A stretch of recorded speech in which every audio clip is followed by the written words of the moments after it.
ఈరోజు బాక్సాఫీస్ దగ్గర జరుగుతున్న పోరాటం అస్సలు మామూలుగా లేదు. 5 సినిమాలు, 5 రకాల ఆడియన్స్, 5 వేరువేరు ట్రావెల్ స్టోరీస్, కానీ ఒకే లక్ష్యం, ఈరోజు కలెక్షన్స్ కింగ్ ఎవరు అన్న ప్రశ్నకు సమాధానం కావడం. ఒకవైపు మెగాస్టార్ చిరంజీవి నటించిన మన శంకరవరప్రసాద్ గారు ఇప్పటికే బ్లాక్ బస్టర్ స్టేటస్తో దూసుకుపోతూ రెండో వారంలో కూడా తన జోరు తగ్గనీయకుండా నిలబడుతోంది. మరోవైపు పాన్ ఇండియా స్టార్ ప్రభాస్ నటించిన ది రాజా సాహబ్ భారీ ఓపెనింగ్ తర్వాత కంటెంట్ కారణంగా నెమ్మదించిన అభిమానుల బలం మీద ఇంకా ఊపిరి పీల్చుకుంటూ ఉంది. వీటితో పాటు యూత్ ఆడియన్స్ని ఆకట్టుకున్న నవీన్ పోలిశెట్టి సినిమా అనగనగా ఒక రాజు, ఫ్యామిలీ ఆడియన్స్ను నవ్విస్తున్న రవితేజ చిత్రం భర్త మహాశయులకు విజ్ఞప్తి, అలాగే శర్వానంద్ నటించిన నారీ నారీ నడుమ మురారి, ఇవన్నీ కూడా తమ స్థాయిలో థియేటర్లలో పోరాడుతున్నాయి. ఈరోజు సంఖ్యల్ని చూస్తే బాక్సాఫీస్ మీద ఎవరు ఆధిపత్యం చూపిస్తున్నారో స్పష్టంగా అర్థమవుతోంది. ముందుగా మన శంకరవరప్రసాద్ గారి గురించి మాట్లాడుకోవాలి. సినిమా విడుదలై 12వ రోజుకి అడుగుపెట్టినా కూడా ఈ చిత్రం తన జోరు తగ్గించలేదు. ట్రేడ్ వర్గాల అంచనాల ప్రకారం ఈరోజు ప్రపంచవ్యాప్తంగా ఈ సినిమా సుమారు 11 నుంచి 12 కోట్ల రూపాయల గ్రాస్ వసూళ్లను రాబట్టింది. ఇది రెండో వారంలో ఉన్న సినిమాకి చాలా పెద్ద నెంబర్.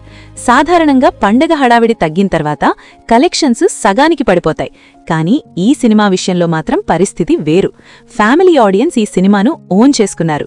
లేడీసు, పిల్లలు, పెద్దలు అందరూ కలిసి థియేటర్లకు వస్తున్నారు. నైజాం ఏరియాలో ఈరోజు దాదాపు 4 కోట్ల రూపాయల గ్రాస్ వచ్చినట్టు సమాచారం. ఆంధ్ర ప్రాంతాల్లో 3 నుంచి 3.5 కోట్ల మధ్య కలెక్షన్ నమోదైంది. సీడెడ్ ప్రాంతంలో కూడా ఈ చిత్రం 2 కోట్లకు పైగా గ్రాస్ తెచ్చింది. ఓవర్సీస్ మార్కెట్లో మరో 2 కోట్ల రూపాయల రేంజ్లో వసూళ్లొచ్చాయి. అంటే 12వ రోజుకి కూడా ఈ సినిమా డబుల్ డిజిట్లో కలెక్షన్స్ రాబడుతోందంటే ఇది నిజంగా మెగాస్టార్ స్టామినానే. ఇప్పుడు ది రాజా సాహబ్ వైపు చూద్దాం. ఈ సినిమా ఈరోజు 14వ రోజున ఉంది. మొదటి వారం రోజులు భారీగా దూసుకెళ్లిన ఈ చిత్రం రెండో వారం మొదలయ్యాక కాస్త నెమ్మదించింది. ఈరోజు ఈ సినిమా ప్రపంచవ్యాప్తంగా సుమారు 80 లక్షల నుంచి 1,20,00,000 రూపాయల మధ్య గ్రాస్ వసూలు చేసినట్టు అంచనా. నైజాం ఏరియాలో 20 నుంచి 25 లక్షల మధ్య, ఆంధ్రాలో మరో 20 లక్షల రేంజ్లో, సీడెడ్లో 15 లక్షల దాకా, ఓవర్సీస్లో 20 లక్షల వరకు వచ్చినట్టు ట్రేడ్ సమాచారం చెబుతోంది. ప్రభాస్ అభిమానులు ఇప్పటికీ కొన్ని సెంటర్లలో థియేటర్లని నిలబెడుతున్నా ఫ్యామిలీ ఆడియన్స్ ఈ సినిమా నుంచి పూర్తిగా తప్పుకున్నట్టు కనిపిస్తోంది. హారర్, ఫ్యాంటసీ జానర్ బీసీ సెంటర్లలో పెద్దగా వర్కౌట్ కాలేదు. అందుకే ఈ సినిమా ఇప్పుడు తన రన్ చివరి దశలోకి ప్రవేశించినట్టు స్పష్టంగా తెలుస్తోంది. ఇక నారీ నారీ నడుమ మురారి విషయానికొస్తే ఈ సినిమా ఈరోజు 10వ రోజులో ఉంది.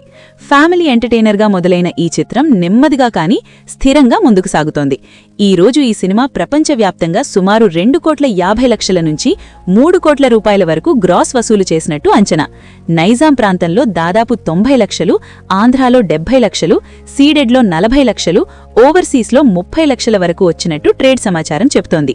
ఈ సినిమా పెద్ద బ్లాక్ బస్టర్ కాదు, కానీ స్టడీగా థియేటర్లను నిలబడుతోంది. ముఖ్యంగా చిన్న పట్టణాలు, గ్రామీణ ప్రాంతాల్లో ఈ సినిమాకు మంచి స్పందన ఉంది. పెద్ద హడావిడి లేకుండా నిదానంగా లాభాల దిశగా నడుస్తోంది. ఇక్కడే అసలు ఆసక్తికరమైన విషయం మొదలవుతుంది. అనగనగా ఒక రాజు మరియు భర్త మహాశయులకు విజ్ఞప్తి కూడా ఈరోజు తమ రన్లో కీలక దశలో ఉన్నాయి. యూత్ ఆడియన్స్ని ఆకట్టుకున్న అనగనగా ఒక రాజు ఈరోజు 9వ రోజులో ఉంది. ఈ సినిమా ఈరోజు సుమారు 3 నుంచి 3.5 కోట్ల రూపాయల గ్రాస్ని రాబట్టినట్టు అంచనా. Naveen Polishetty comedy timing, dialogues, screen presence ఇవన్నీ యువతను బాగా ఆకట్టుకున్నాయి. మరోవైపు భర్త మహాశయులకు విజ్ఞప్తి 11వ రోజులోకి అడుగుపెట్టి ఈరోజు సుమారు 2 కోట్ల రూపాయల గ్రాస్ను రాబట్టినట్టు సమాచారం. రవితేజ ఫ్యాన్స్తో పాటు కామెడీ కోసం వచ్చే ప్రేక్షకులు ఈ సినిమాను ఇప్పటికీ ఆదరిస్తున్నారు. ఈ మొత్తం నెంబర్స్ని ఒకచోట పెట్టి చూస్తే ఒక విషయం చాలా క్లియర్గా కనిపిస్తోంది. ఈ రోజు కూడా బాక్సాఫీస్ మీద సంపూర్ణ ఆధిపత్యం చూపిస్తున్న సినిమా మన శంకరవరప్రసాద్ గారు. 12వ రోజుకి కూడా 11 నుంచి 12 కోట్ల గ్రాస్ రాబట్టడం అంటే ఇది చిన్న విషయం కాదు. మిగతా 4 సినిమాలు ఈ రోజు కలిపిన కలెక్షన్స్ని మించిన స్థాయి. ఇది కేవలం స్టార్ పవర్ కాదు, content, repeat audience, family support కలిసి తీసుకొచ్చిన విజయం. ఇక రెండో స్థానానికి వస్తే అనగనగా ఒక రాజు మరియు నారీ నారీ నడుమ మురారి మధ్య గట్టి పోటీ ఉంది. కానీ ఈ రోజు నెంబర్స్ చూస్తే అనగనగా ఒక రాజు కాస్త ముందుంది.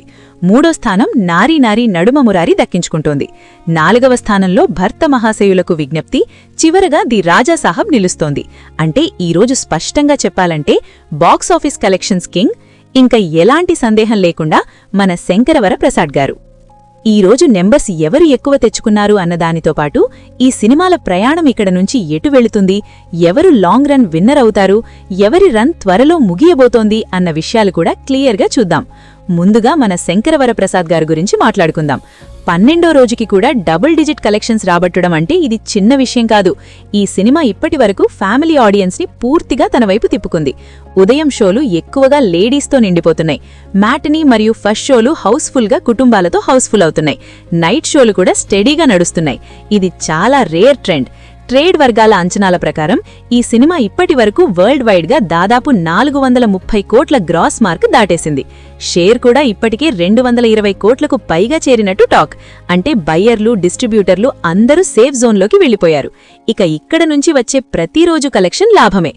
ఇంకో 2 వారాలు ఈ సినిమా సింగిల్ స్క్రీన్స్లో, మల్టీప్లెక్స్ల్లో మెయిన్ ఆప్షన్గా కొనసాగుతుంది. కొత్త పెద్ద సినిమాలు రాకపోతే ఈ సినిమా సులభంగా 500 కోట్ల గ్రాస్ క్లబ్లోకి ఎంటర్ అయ్యే ఛాన్స్ ఉంది. మెగాస్టార్ కెరియర్లోనే ఇది టాప్ 3 హిట్స్లో ఒకటిగా నిలవడం దాదాపు ఖాయం. ఇప్పుడు ది రాజా సాహబ్ వైపు చూద్దాం. ఈ సినిమా ఈరోజు 14వ రోజున ఉంది. మొదటి వారం రోజులు భారీగా దూసుకెళ్లిన ఈ చిత్రం రెండో వారం మొదలయ్యాక కాస్త నెమ్మదించింది. ఈరోజు ఈ సినిమా ప్రపంచవ్యాప్తంగా సుమారు 80 లక్షల నుంచి 1,20,00,000 రూపాయల మధ్య గ్రాస్ వసూలు చేసినట్టు అంచనా. నైజాం ఏరియాలు 20 నుంచి 25 లక్షల మధ్య, ఆంధ్రాలో మరో 20 లక్షల రేంజ్లో, సీడెడ్లో 15 లక్షల దాకా, ఓవర్సీస్లో 20 లక్షల వరకు వచ్చినట్టు ట్రేడ్ సమాచారం చెబుతోంది. ప్రభాస్ అభిమానులు ఇప్పటికీ కొన్ని సెంటర్లలో థియేటర్లను నిలబెడుతున్నా ఫ్యామిలీ ఆడియన్స్ ఈ సినిమా నుంచి పూర్తిగా తప్పుకున్నట్టు కనిపిస్తోంది. హారర్, ఫ్యాంటసీ జానర్ బి-సి సెంటర్లలో పెద్దగా వర్కౌట్ కాలేదు. అందుకే ఈ సినిమాలిప్పుడు తన రన్ చివరి దశలోకి ప్రవేశించినట్టు స్పష్టంగా తెలుస్తోంది. ఇక నారీ నారీ నడుమ మురారి విషయానికొస్తే ఈ సినిమా ఈరోజు 10వ రోజులో ఉంది. ఫ్యామిలీ ఎంటర్టైనర్గా మొదలైన ఈ చిత్రం నెమ్మదిగా కానీ స్థిరంగా ముందుకు సాగుతోంది. ఈరోజు ఈ సినిమా ప్రపంచవ్యాప్తంగా సుమారు 2,50,00,000 నుంచి 3 కోట్ల రూపాయల వరకు గ్రాస్ వసూలు చేసినట్టు అంచనా. నైజాం ప్రాంతంలో దాదాపు 90 లక్షలు, ఆంధ్రాలో 70 లక్షలు, సీడెడ్లో 40 లక్షలు, ఓవర్సీస్లో 30 లక్షల వరకు వచ్చినట్టు ట్రేడ్ సమాచారం చెబుతోంది. ఈ సినిమా పెద్ద బ్లాక్ బస్టర్ కాదు, కానీ స్టడీగా థియేటర్లను నిలబెడుతోంది. ముఖ్యంగా చిన్న పట్టణాలు, గ్రామీణ ప్రాంతాల్లో ఈ సినిమాకు మంచి స్పందన ఉంది. పెద్ద హడావిడి లేకుండా నిదానంగా లాభాల దిశగా నడుస్తోంది. ఇక్కడే అసలు ఆసక్తికరమైన విషయం మొదలవుతుంది. అనగనగా ఒక రాజు మరియు భర్త మహాశయులకు విజ్ఞప్తి కూడా ఈరోజు తమ తమ రన్లో కీలక దశలో ఉన్నాయి. యూత్ ఆడియన్స్ని ఆకట్టుకున్న అనగనగా ఒక రాజు ఈరోజు 9వ రోజులో ఉంది. ఈ సినిమా ఈరోజు సుమారు 3 నుంచి 3.5 కోట్ల రూపాయల గ్రాస్ను రాబట్టినట్టు అంచనా. Naveen Polishetty comedy timing, dialogues, screen presence ఇవన్నీ యువతను బాగా ఆకట్టుకున్నాయి. మరోవైపు భర్త మహాశయులకు విజ్ఞప్తి 11వ రోజులోకి అడుగుపెట్టి ఈరోజు సుమారు 2 కోట్ల రూపాయల గ్రాస్ను రాబట్టినట్టు సమాచారం. రవితేజ ఫ్యాన్స్తో పాటు కామెడీ కోసం వచ్చే ప్రేక్షకులు ఈ సినిమాను ఇప్పటికీ ఆదరిస్తున్నారు. ఇప్పుడు ఫైనల్గా ఒక మాటలో చెప్పాలంటే ఈరోజు కలెక్షన్స్లో స్పష్టమైన విజేత ప్రతిరోజులాగే మరోసారి మన శంకరవరప్రసాద్ గారు. ఈరోజు కూడా న్యూమెరికల్గా కింగ్ పదవిని ఇదే సినిమా నిలబెట్టుకుంది. లాంగ్ రన్ విన్నర్ కూడా దాదాపు అదే సినిమా. యూత్ విన్నర్ అయితే అనగనగా ఒక రాజు, సైలెంట్ ప్రాఫిట్ మూవీ అయితే నారీ నారీ నడుమ మురారి, యావరేజ్ రన్ అయితే భర్త మహాశయులకు విజ్ఞప్తి, స్ట్రగల్ ఫేజ్ అయితే ది రాజా సాహబ్. ఇదే ఈరోజు టాలీవుడ్ బాక్సాఫీస్ నిజమైన పిక్చర్. మీ ఏరియాలో ఏ సినిమా ఎక్కువ రన్ అవుతోంది? థియేటర్లలో ఏ సినిమాకు ఎక్కువ రష్ ఉంది? మీ అభిప్రాయాన్ని కామెంట్స్లో చెప్పండి. ఇంకా ఇలాంటి డైలీ బాక్సాఫీస్ అప్డేట్స్ కావాలంటే ఛానల్ని ఫాలో అవ్వడం మర్చిపోవద్దు.